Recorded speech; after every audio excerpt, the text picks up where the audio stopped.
Ito yung finished product niya, yung para sa Father's Day. So yung design niya necktie.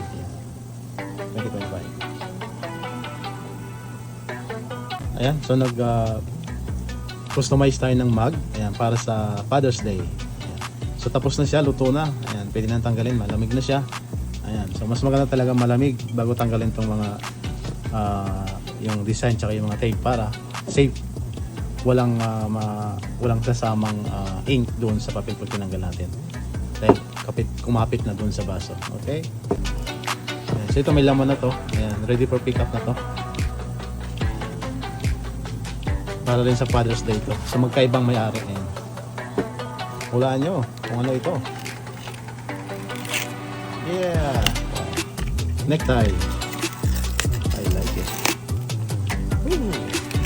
Happy Father's Day 2025. Talagang pangkuha na yung kulay niya. Yan, doon sa mga gusto mong pahabol pa, Father's Day. Yan. Bigyan nyo ng mug ang mga ama nyo. Yan. Comment lang doon sa gusto mong pagawa. Ito yung finished product niya, yung para sa Father's Day. So, yung design ng necktie 2025.